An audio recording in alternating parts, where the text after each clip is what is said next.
Hey, what's up guys, TbXie here, once again. Wait, is that patented? Might be actually. Anyhow, we're back once again with a in-depth guide on what we call murder on a budget, being a Cyclone Slayer guide. One thing which I need to put into all of my guides, or video guides to start, is that there needs to be a disclaimer about this. This is not a complete build guide. I make written guides on PoE Vault. So this is more so to emphasize on little small ins and outs and little tics I used to make the character, and therefore I encourage you to read the written guide to get the full package and the full amount of information to make your experience as enjoyable as it can be. I initially wrote this guide because I finally, after years of searching solutions, I finally found a solution to make this build playable for most of you guys. Whereas usually Cyclone, after its incredible nerfs, after I don't know what league it was, Legion League I think, mostly became unplayable for the majority of more casual players because it was gated behind incredibly expensive gear and incredibly complicated shenanigans to make it work. So whenever I figured out that this iteration of Cyclone would be playable on a couple of Divine's budget for the end game, and even on less on a budget to get going at start of leagues, for example. Now, I'm not gonna say this is the most convenient league starter out there. When I playtested the guide with lesser gear, I need to emphasize that I played it without things like Forbidden Fleshes or Watcher's Eyes, and even without Cluster Jewels. And I played it without a Disfavor, so I played it with a lower DPS weapon, but I still had my other pieces in place, right? So I crafted my gear before I started the character, so I had my gloves and so on and so on. So I had a little bit more power than I would have gotten if I were to start this on as a league start character. So I don't think it's necessarily the best to do, but I do think it's very possible. I think if you can get to maps, perhaps not playing Cyclone because that sounds like a bit sounds a bit sadistic, but if you can get to maps and you can pick up some kind of, like, I don't know, two-hander that can carry you for a while, Invictus is great, but I think it's not really obtainable on day one of the league after you get through Act 10. So you would need to play your league start character a bit longer then. But anyhow, I think it's doable, but it's more so tailored towards being accessible on a lower budget for your reroll, or maybe you respec into it or whatever. I think it performs incredibly well doing that. In the background there'll be footage from me killing some bosses with the build and me doing some general mapping. I think there's some footage from level 70 character playing through 83 maps with grand design, 100 pack size. It was fine. Obviously, you're not meant to be in that kind of content at that point, but the character actually held up pretty well. And once I swapped over to the actual gear, being I swapped over to a Disfavor and I picked up the double the Forbidden Flame and Flesh jewels to push the character to the next step, honestly, it was a really, really enjoyable experience. I was gonna say one of the best mapping experiences I had, but honestly, I come from a time where you could explode the entire screen on a budget of 1 KL, so probably not one of the best mapping experiences I had, but one of the most fun to play characters I have played ever since the game slowed down, which was in Harvest, I think. So if you don't stem from a time where all of that was possible and you could do crazy things with Explodey and so on, then I think Cyclone is probably one of the most fun mappers out there. Anyhow, this build came to stand because I found an iteration to do it on a budget, but that mostly stems from, firstly, them buffing Disfavor, which kind of shouts Cyclone all over it, because it has a pretty good amount of damage added to it, which rivals a very, very good rare weapon. On top of that, it has its extra weapon range, which is really nice for Cyclone, because you're all of a sudden not a tiny, minuscule AoE character anymore. And lastly, and that's honestly what enables the build, or what pushes it to the level where it's actually really good instead of just playable, is the fact that Aziri's Favor now has 30% of quality socketed support gems. Now, if you combine that with the other enabler for the build, which is anomalous cost on critical strike, this gem gives you 1% more attack damage for every percent of quality it has. So this means, because of the 30 on the Valax, and you buy a 23% corrupted one, or well, you buy level 1s and you quality them to 20 and you vol them until you have a 23%, you're getting 53% more damage from a single support. So obviously that blows every other support out of the water, and is one of the most important reasons why this build became good again. Now, the reason why this is so much better than what it used to be is because after the one-handed swords and so on were giga nerfed for Cyclone, people ended up playing Cyclone with a staff, and doing some crit staff Cyclone shenanigans. The problem with that was that you always needed a pretty sick stave to actually compete on terms of damage.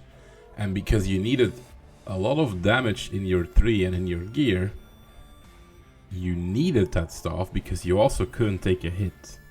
Meaning that if you were playing it on a lesser stave, you would literally just die all the time because mobs weren't insta-dying and you were, well, a piece of paper because you needed to invest into damage. On top of that, there was like no step-up weapon available like there is for TbXie's favor. You can play with Invictus, for example. There is no physical staff that actually bridges the gap between what was a 50 to 70 divine staff and a weapon you picked up off the ground in Act 10 or in White Map. Therefore, getting to the point where you could play Cyclone before this iteration was really hard, whereas now, well, you could do it from a 1 to 2 divine budget. Next up, one of the reasons why this, to me, feels this good is because also I think that Axe Masteries are super underrated and often overlooked. The fact that you can get corpse destruction on an Axe Mastery is really big for builds like this because you're still a melee, right? Like if you open a D-box or you cyclone through porcupines and you don't have a source of corpse destruction, you are going to take a buttload of damage.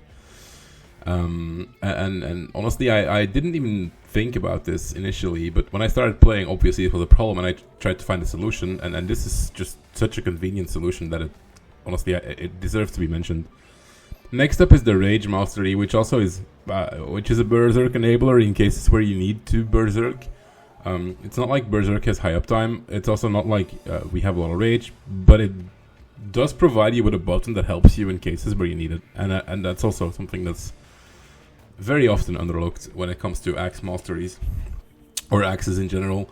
And lastly, there is the Forbidden Flame, Forbidden Flesh thing that got added a while ago, which honestly bumps Slayer to the next level, because even though there is a lot of ascendancies that use these jewels really, really well, usually they steal something from another ascendancy because their ascendancy has pretty much a pretty set in stone path to take and doesn't really offer many options. But when I played Slayer in the past, I always came short on 2 ascendancy points, or 1 ascendancy notable. No matter which build I played on Slayer, I felt like I would give my left kidney to have 10 ascendancy points instead of 8. And Forbidden Flesh and Forbidden Flames kind of solved that. And on top of that, they are very not usable to either Gladiator and Champions should people play those characters anyhow. Because whenever you pick one of them, I feel like your entire character will be better off being a Slayer. So they're also less sought after, which means that they're actually affordable instead of them being like, I don't know, I assume a Tailwind or something Forbidden Flame would be like 200 divines, or well 100, I don't know, something outrageous. I think I paid mine when I played the character. I think I paid them like 50 chaos, and the other one was like 3 divines. So it's like not out of reach or not insanely expensive. So those are the things that I think made me create the build, play the build, enjoy it, and make a guide out of it. Next, I want to talk about things that might not be super obvious to people who are playing the build, but are very important to it. So first of all, the build uses cluster jewels, and it's pretty cluster reliant. The reason why it does that, and the reason why it does that in a very strange way, since it uses 2 large jewels and only uses 2 mediums and abuses those sockets, the other one's just for sockets, is because there's literally no way to fit in all of your jewels otherwise. You can't drop your Watcher's Eye, you can't drop your 2 Forbidden Flesh, Forbidden Flames, and you need a 3% mana efficiency jewel on the other socket, so we ended up making a second large cluster just to not lose the second socket if we were to use 1 large cluster. What's important about this is, and this is a question we've been asked a lot, you need 1 fuel to fight. If you don't have a fuel to fight, you need to pick up a mana leech node somewhere, well, under Valpact, because people have been coming in and saying, oh, but why am I always out of mana? That's because you don't have the cluster and you're not leeching mana, or you don't have a source of mana leech. Next up is the 2 small clusters, which are super vital to your build. There is Destructive Aspect, which gives you the mana reservation efficiency needed to run all your auras.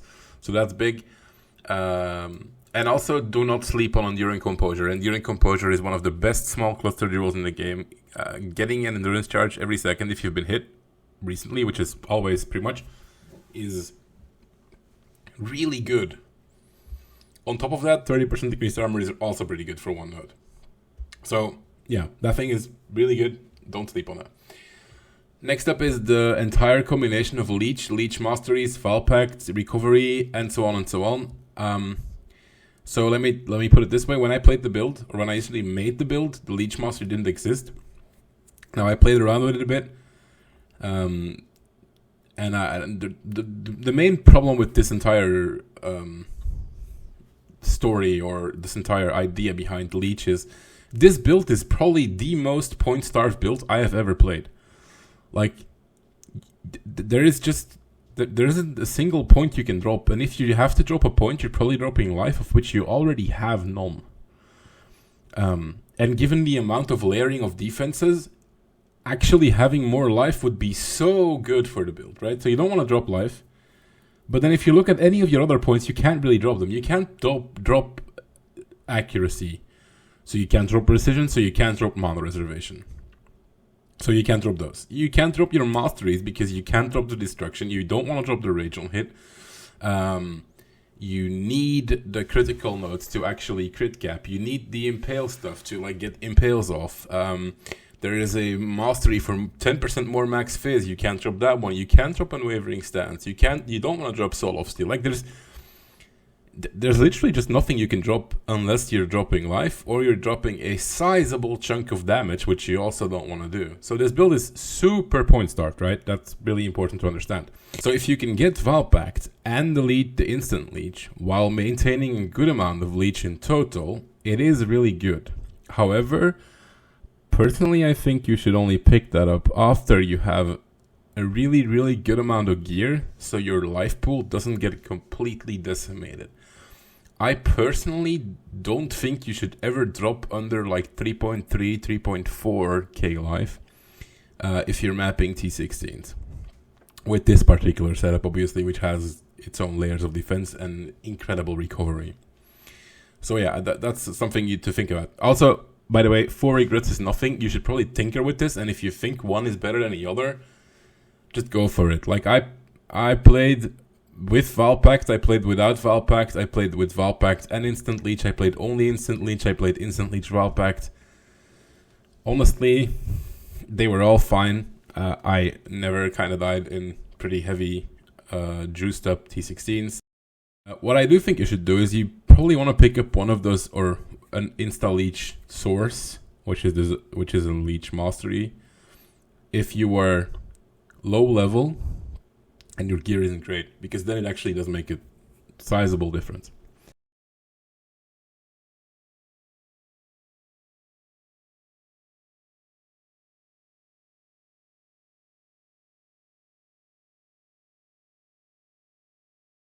All of that being said, I guess you guys are still interested in how you should gear and what gear you should get.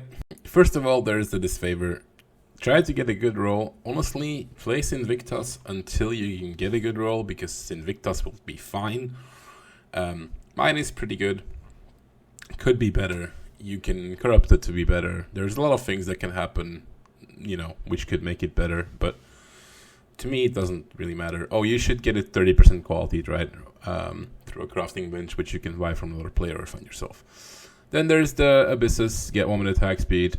Try to get as low increased physics taken as you can. This one is really bad, but you also kind of don't want to get a bad multi, right? So a good Abysses is nice. This one was probably cheap because when I created the character initially, I did not have much money. I'm gonna skip on that for a while. Then we have the Lathos, which is another one. Try to get a good roll. It's pretty good. Catalyze it with attack modifiers, also pretty good. So that's for your uniques. Then let's start with the chest piece. So the chest piece I am wearing is a bit different from the one I have in the guide. Again, that's because when I made this character, I didn't really have an obscene amount of currency to spend. I bought an astral plate. Or I remember when I made the character, I was like, I'm not going to have enough, but I'm going to make pieces one by one. And I got a bit lucky, and I eventually ended up having enough to actually go for it. So I bought an astral plate with fractured life, spammed some chaos resistance essences until I hit the 4 stats you can see here, and then I crafted Physic's elemental on it. And then eventually, I didn't start off with these implicits. You can pick up the Fortify on the 3, which is also kind of important to maybe point out. You can take it here if you wanted to. Especially now, you can take the melee hits Fortify -3 maximum fortification, especially now that they nerfed the Fortify Mastery, and you can't take maximum fortification anymore, which was, well, really good, and I am sad that you can't get it anymore. Anyhow, and then I think my second one was some kind of aura effect, because the ones I have now, melee hits have a chance to fortify, and especially the +1 to all maximum resistances are pretty hard to obtain and will require you to spam quite a bit of Eldritch currency. Especially because the melee hits fortify needs, well, you want to spam some grants because otherwise your chance is low and you want to make sure you're always fortified. So much for the chest piece. Next up, I guess I'll show you my rings, but they're, well, really bad. Yeah, they're actually pretty bad. So this ring, basically, I needed an X amount of accuracy. I needed some resists. So suffix-wise, this ring is really good. It has, is this T2 accuracy? No, it's actually T1 accuracy, T1 elite res, and T2 cold res. I'm pretty sure I made this myself, but I can't remember. Yeah, I think I spammed physical damage to attacks essences, which is contempt, on a fractured cold res base until I hit accuracy and another resist. I think that was the goal. It was pretty cheap at the time because the essences were actually dirt cheap. Yeah, I made this myself on an amethyst base because I wanted to have a good amount of chaos res. Ended up crafting channeling skills because you need that on both of them. But yeah, other than that, sadly there's no life on this. This is a consequent of the fact that I made them myself, because if you're spamming fizz essences and you're looking for accuracy and another resist on a fractured cold res base, it's pretty damn hard to also want life, right? Because the 5 stats or 5 of the affixes on your item are already, well, necessary, right? What you could do is you could buy one with fractured life, hope to get the suffixes right, but yeah, that's just a whole other process. That's also a completely different level of investment, and honestly this ring is probably like worth 50 chaos, right? So it's really, really cheap. But again, when I made the character, my goal was to kind of get the gear I wanted to have, but on a budgety level so people could actually replicate it. So this ring is really easy to replicate. If you wanted to have life, people would say, oh, but that ring is sick. And they would be right, because then the ring would actually be sick. Anyhow, second ring, same story. I just bought a Warlord's ring with nothing on it, so a clean one. A Chaos Res base again, because I wanted to cap Chaos Res, which I don't think I ended up doing. Nah, but 48 is fine. It's pretty good. And then I just reforged Caster because that has a really high likelihood of actually getting vuln on hits. And I hoped not to have a shitty outcome, but I ended up running out of currency, and I ended up having this, and it's probably one of the worst items I've ever worn. But I guess that showcases that the build showcased, well, in the footage before this, well, can be improved by quite a bit margin, and was already pretty good. The amulet is the same story. There's nothing special here. It has crit multi-life and some fizz to attacks, and it has crafted fire as this probably went for 100 chaos or something, because obviously fizz and crit multi and life is a pretty good combination on a necklace, especially if it's a dex int neck, because these are stats which are sought after by strength based characters. So getting this on a dex int base is usually a bit harder than getting it on a strength base, or a bit more expensive at least, not harder. Next up, the gloves. Those are also self-crafted. Buy a pair of Titan gauntlets with fractured attack speed. Hit them with some kind of essence you want. In my case, I think we're breaking the game here. Interesting. In my case, it was Chaos Res. As you can see, I hit Chaos Res Lightning Res with a hybrid life roll. These gloves are absolutely insane, by the way, but you don't need to hit 86% armor or the hybrid life. But yeah, these gloves are by far the best item this character is wearing. Those were made by just spamming envy essences, and yeah, I somehow hit 45 lightning res with hybrid armor and percent armor. So yeah, these are pretty sick, but if you don't have hybrid life, that 27 life isn't gonna make or break your character, right? Lastly, my boots. I think I bought these. Remember, but yeah, you either buy boots with really good res and movement speeds and some life. What you could also do is you can buy boots with 3 good suffixes and finish the prefixes up with suffixes can be changed with Chaos Orb. Or you could buy a pair with fractured life. Spam essences until you have perfect suffixes, wipe off your prefixes, and then again veiled chaos to get movement speed, and then you can get cannot be chilled, cannot be frozen, movement speed, life, and so on and so on. You can have nice boots, but there's a million guides out there on that. In this case though, I think I bought the pair because it had the attack and cost speed if you've killed recently, which is a pretty big amount of damage, and I don't know, I assume I replaced these boots, can't remember, I replaced these boots because they were a good buy. Lastly but not least is the Flasks. We're playing a crit build, we're attacking incredibly fast, so we're actually a Pathfinder because we have permanent Flasks. Therefore, having good Flasks is an insane amount of damage and an insane amount of defense, and you should not be lackluster with the quality of your Flasks. So we're running, in no particular order, a Granite, a Basalt, because we're stacking armor, a Quicksilver, a Silver Flask, because if you can keep it up, Onslaught's actually pretty good, and a Diamond Flask. Now, the affixes on these Flasks, all of your prefixes should have a certain percentage of chance to gain a Flask charge when you deal a critical strike. Depending on how high your attacks per second is, which you need to check in Path of Building, you're going to need a certain percent in order to maintain this Flask permanently. This makes sense, right? So if you're attacking, let's say if you're attacking 20 times per second, and your Flask lasts 5 seconds, you are going to attack 100 times by the time your Flask runs out. And if you have, let's say, to make the calculations easy, 50% chance to gain a Flask charge, you would gain 50 charges, right? Now, there is other things to take into consideration. You could have Flask charge reduction on a belt, not in this case, because obviously we have Rislathas. But yeah, if you have to like do your own math a bit. It's not that hard to figure this out. Your suffixes on the Flasks actually need to be good. So 60% reduced curse effect is pretty significant, because honestly there is no way to get curse immunity nowadays. Because if you're playing without Aberoth as your minor pantheon, you're kind of trolling. So 60% reduced is probably enough to make them not too problematic.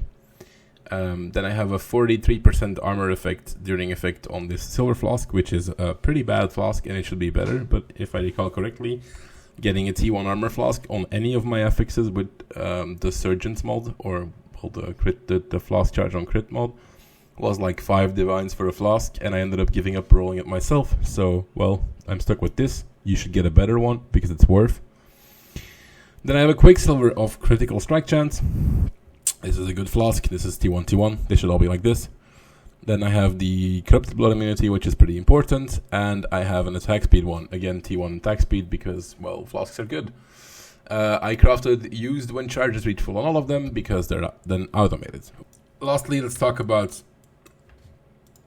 jewels, but we already covered most of this. So my cluster jewels are pretty standard. Feed the Fury, Fuel the Fight, Martial Prowess. You're running Fuel the Fight because it is the best damage out there, and it also gives you mana leech. Sorry, Feed the Fury is the best damage out there because 30% increased and 15% attack speed is insane. Fuel the Fight is like one of the better ones, but that one gives you mana leech, so it saves you a point on the 3, otherwise you pick up this one. And then Martial Prowess is just pretty good because you have some issues capping accuracy, and honestly 20%, 6% is not bad either. I have 2 copies of those. This one is an identical, or it's not actually identical because you only need one mana leech node. So this one, you only need 1. So I picked up one with Devastator here because I wanted to try how good Explodey was before I bought the flask. But I don't have points to pick up this node anyhow, so I never ended up replacing it. Should you want to replace it, I don't think this one is good. It's just not good enough. The Devastator one, so you should probably pick up another Fuel the Fight if you wanted to, if you had the 2 points. Anyhow, otherwise just another Feed the Fury because that one is nutty, and the Martial Prowess. The medium cluster jewels that are used are Quick Getaway and Basics of Pain twice. And then you're using the small clusters, which I've already talked about. You're using this one, which has to be a 3 notable one or a 3 passive one because you need 2 times 6% mana efficiency, and then you need the destructive aspect.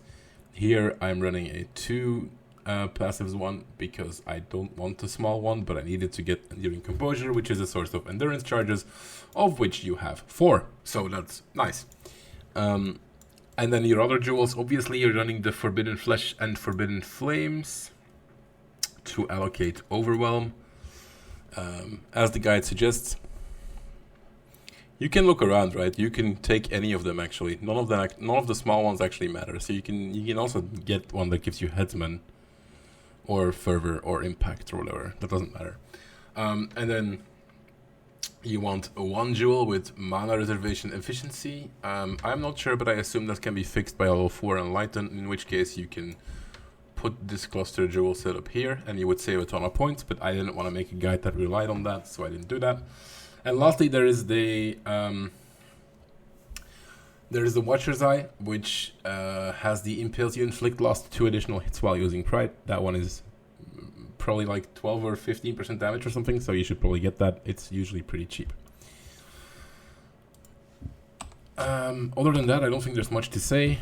The build plays really, really fun. It has a lot of buttons, which are all conditional and don't need to be used all the time. You have Berserk as a panic button. You have your Protector and Valvar Chief for the giga damage when you need it. I have Molten Shell on left mouse to become immune. Well, not immune, but you know, pretty strong. Anyhow, I hope you guys enjoyed the video. If you did, make sure to click that subscribe button. And for now, I'll see you guys next time.